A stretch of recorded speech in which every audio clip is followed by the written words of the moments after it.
My name's Zeke Durica. I'm presently in Dunedin here at the boat club, the Dunedin Boat Club, which I'm a lifetime member of. And I guess we're going to talk a little bit about how the ensigns played into this club years ago and how I got involved with the ensign class and the boat itself, the ensign. Well, it's a long story. How we got involved with the club is that we developed a fleet with a lot of pain and love and hard work, and myself and a few other people, we would buy boats, bring them to Dunedin, and then restore them or get close to restore them and sell them to people that, with the understanding that they had to race the boat. You couldn't just day sail it and do what you wanted to do. And then that started working out for us. And it was kind of hard work. The first one was hard, the second one was hard. The third one got easier, and the fourth one, once we got the fourth boat out on the line, all of a sudden it just took off. And we probably in the 80s and the beginning of the 90s, we had about 12 ensigns here at the club. And we were racing, and I said we had the best one design racing in the whole west coast of Florida, maybe in the state, because in the one design, when you start off with the Sunfish or Prams, there's a lot of those boats, but the idea, in my view, and I know a lot of other people feel that way, that the best one design fleets are the ones that have the most crew. So if you have a one-man crew, there's a lot more boats. When you have two-man crew, not so much. And three-man crew, it even gets non-existent. Well, the ensign, we can take anywhere from 2 to 8 people out on the boat. So we had a 12 boat fleet of one design sailors that, we had quite a few people on those boats. And to me, that's the most fun, because you use spinnakers and you really can get into different tactical racing situations and stuff. But the more the people you have on the boat, the more fun it is. So, and at that time, we probably had more one design keel boats than any other fleet in the state of Florida, which was great. And then we graduated from that, and we started hosting midwinter national competitions. So we didn't have big enough fleet to run a national championship, but the midwinters was great because we averaged anywhere from 12 to maybe 16, 17 boats. A lot of these boats came from other parts of the country, and it was great. In fact, we're in their sailboat, or we're in their Hall of Fame, the Ensign class Hall of Fame, for the fleet that conducted the most midwinter championships of all the fleets in the country. So that was real kicking the gas. What dates are we talking about here for the midwinters?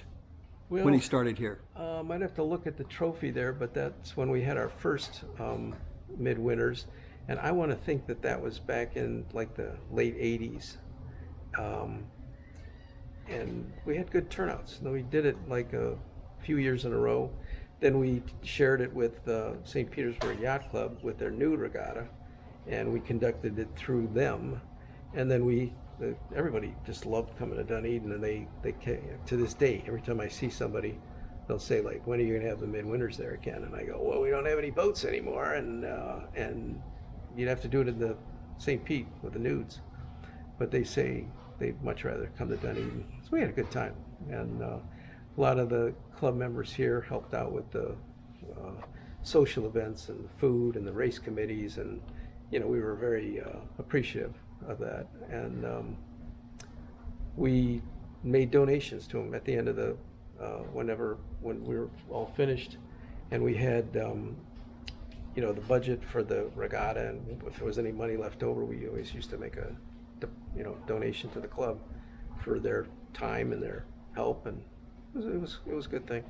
And the weather was always good. There were a couple times that it was blowing pretty bad, but for the most part, I'd say 95% of the time, the weather just turned out perfect for that weekend for us. So that was a big thing, and that's what's a successful regatta. I always say there's three things that make a successful regatta, and number one is your race committee. You got to have a good race committee. Number two, the launching and care of the boats, making sure that they don't break loose and get damaged for visitors. And then the third one is the weather, and that's a big factor you got no control over. And but we lucked out with the weather when we had our regattas. Tell us about some of the awards that you've won or the club has won during this time period. Well, I don't know. We've won many local races, and it's not just locally in Dunedin, but locally in Ohio and the Great Lakes. That's where I'm from. We've won a lot of fleet championships. We've won a number of regional championships over the years, and that's different regions. They've got 5 regions in the ensign class, so we won them in Colorado. There's a region 4. It takes in Texas and Colorado, and they've got quite a few boats on Lake Dillon, Colorado. We've won that a couple times.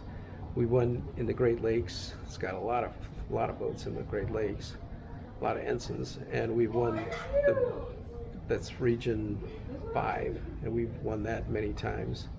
Our national championships, I think I don't know exactly how many times I've placed in the top 5, the top 7, the top 10, many times. But 2010 we actually won the nationals, and that was a big deal for us. 2010 was a good year all the way around, and we were making boats at that time, new boats with ensign spars, and that was held in Cedarville, Michigan, up in the Lake Chanel Islands, and just a gorgeous place to sail, just incredible. The places that they have ensign fleets are some of the most beautiful places in the country to sail, and just going there and absorbing all the local stuff that you can see and do, it was great. But the Lake Chanel Islands was kind of special to us because my wife and I, Elizabeth, would sail up there lots of times in their regionals. They would have regionals up there, and we made a lot of friends, and some of the boats we restored came from the Cedarville, the Lake Chanel. So we had a lot of connections up there, and a lot of friends. So when we won the nationals up there, it was special, and it was cool. And we won the nationals with the boat that we made. It was 2007. The hull number was 2007, and it's the owner named the boat Moneypenny from James Bond because it was 007, and he was so impressed and so happy we won the nationals with his boat. He went out and got T-shirts with this James Bond logo. 007 had a gun there, and it said Moneypenny, and he sailed with his wife on a different boat, and he let us use the new boat, and that was the first and only new boat that has ever won the Ensign National so far. Tell us about building boats here. Well, we started building boats it was kind of like you took disappointment and turned it into opportunity. That's our motto at Ensign Spars. That's the company that made the Ensign, and that was my company that I built up from scratch. Well, when we were building the fleet here locally, we were doing a lot of restorations of boats because they didn't have new boats at the time. And I was connected with the class association. I was the Commodore, and I was the Vice Commodore of Publicity, Treasury, Regional Affairs so I was on their board for probably about 12, 14 years. And I kept saying, we got to build new boats. That's our, we got to get the boats being built again. Otherwise, we're going to die. We'll just be out on the vine and die. And so we managed to secure the molds from Pearson Yachts. We had a committee that I was on, and we kept plugging away. And finally, Pearson started going out of business, and they knew they were going to have to do some stuff with a lot of their equipment. So they had about 5 deck molds and about 3 hull molds for the Ensign. And we kept talking to them, and they finally said, okay, we'll give you a hull and a deck mold, and it's yours. And we'll give you the rights to use build the boats again. We'll give you every technical assistance we can when we can. So we got those molds, and that was probably, they stopped building them in '83. That was probably about 89 or 90, somewhere on there. It was probably about 85 when we got the molds.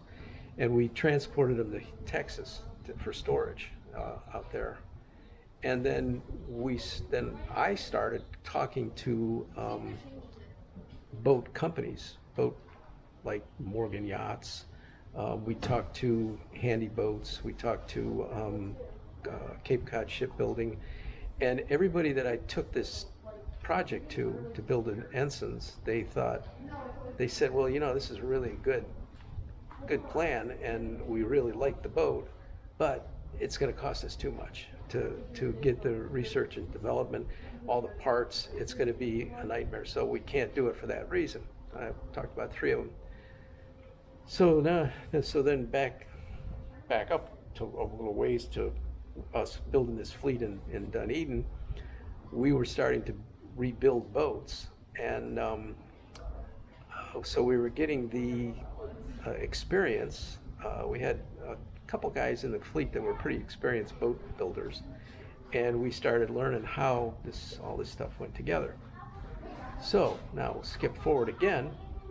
We were sailing out in St. Joseph Sound here one Sunday, and we were having a race, and we had a race, and Elizabeth, my wife, was sailing our boat, the Artful Dodger, and I was on another boat helping them learn how to race the boat. And we were racing around these channel markers.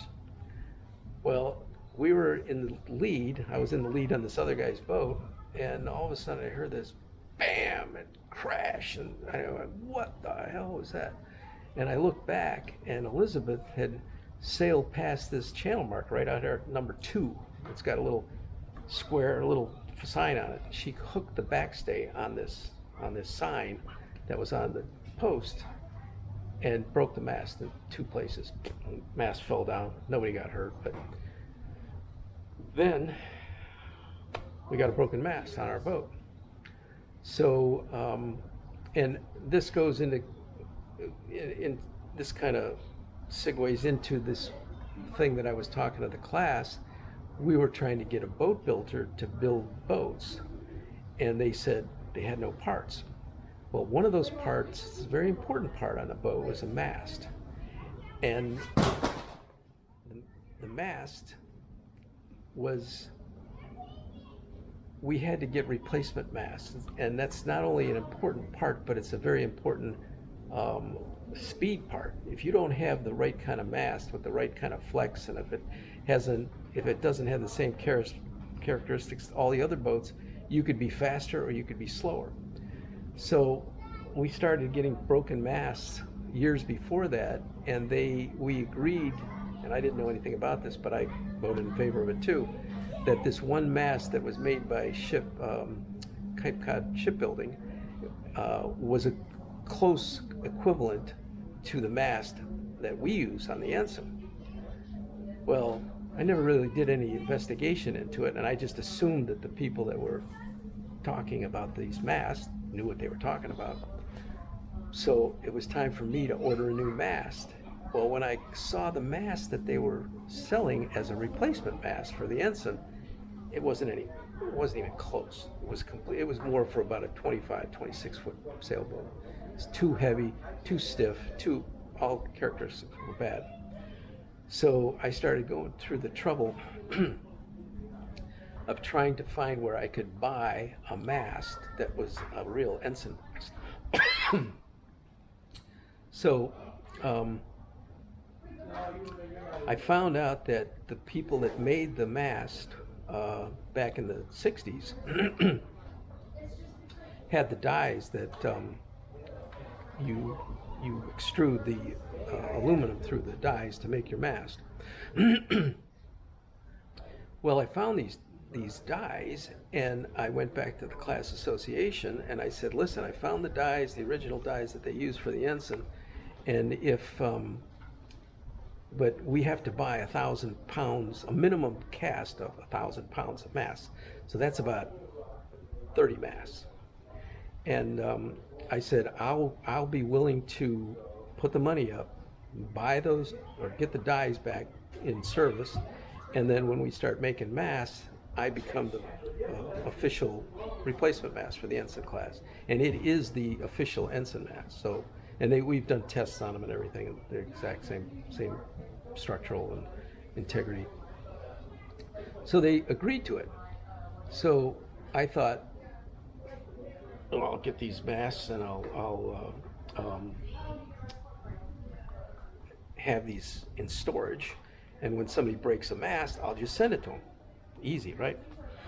First two were simple. That's exactly what happened. The guy said he needed 2 masts. He said, just send the extrusions and I'll be happy. The next guy, I started going through it, and I said, well, just take all your hardware off your old mast, measure, make sure the measurements are the same, and just put it back on the original mast. And he goes, oh, I don't want to do that. I'm just going to put it in the boat. I want you to do that. And I said, well, we don't do that. So I started thinking about it. Then I thought, well, we started getting the hardware for the extrusions, the mast. And the next thing you know it, we've got and I'm talking about these castings, like the mast heads, the tangs that the attachments to, the shrouds, the spreaders, all that equipment had to be remade, retooled, and we had a caster in Tampa that made all these castings for us. So now we've got the masts, we've got all the masts, we've got all the standing rigging, and then when we were refurbishing boats, we started coming across problems that we couldn't find a part, so we had to make it. And we had to make them just like they made them back in 1960. And so the next thing you know it, we got all the parts. So now I'm thinking like, well, these 3 companies have told me, they needed the parts. And I thought, well, we've got all the parts now, so we could actually make a boat.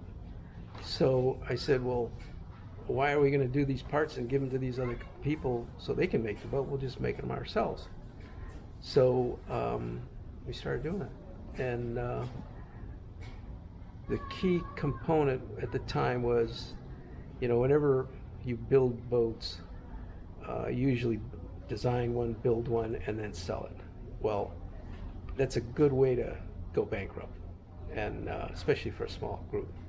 So I held out and I said, we won't start building these until we get 3 orders. And we did some publicity on it. We did some kind of excitement, started building up.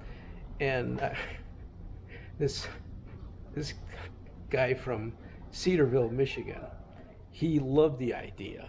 And this is where we won the nationals too. And this guy is a go-go getter from, way back. And he was in his 80s. And he said, Zeke, I want to be the first one to order one of those boats. And we're going to make it a big, fat boat. Put as much stuff on it as you can so you can make a big profit on it. We can get this going. And so we had one. Then we had another one sold. And then I thought these 2 boats were what I call like all the bells and whistles. They had everything on them. So I said, well, since they got so much equipment on it, we could start putting it together. So we started getting the molds, transported to Dunedin, and then We wanted to refurbish them. I got a laminator to refurbish them, and just as we started doing that, I got a third call. So we got our third boat, and we were already in the process of getting the molds, restored and get all the parts lined up. And we built the first boat, and it went to Ken Horsberg, which was the guy in his 80s in Cedarville, and he entered it in the national championships that year, and we raced it for him, and we had a ball. It was a lot of fun, and so that's how Ensign Spars got started. When was this? When? It was probably started in 1995, but we built our first new boat in 2000. Wow. And the numbers of the ensigns, they start from 1 and they go up to 1776, and then Pearson quit making them. So we wanted to separate our company from Pearson, so we call our company Ensign Spars Incorporated, and we call the boat Ensign Classic, and we started at 2000. So anything with 2000 with a 2 in front of it is one of our boats. And we built 30 when I owned it, and I think there was about 4 or 5 more built with the next owner that owned Ensign Spars. And it's presently now in Cleveland, sold for the 3rd time, and they haven't built a new boat yet. They're building replacement decks, and they've got a lot of parts, but they haven't built a whole new boat yet. Cool. So they tried to have the midwinters at different locations that were warm, and the only one that they ever did was in Houston, Texas, and I don't think they ever even had one in Louisiana, New Orleans. I think it was just Houston, Texas. So we were basically the second location that they started, as some midwinters. And this was the trophy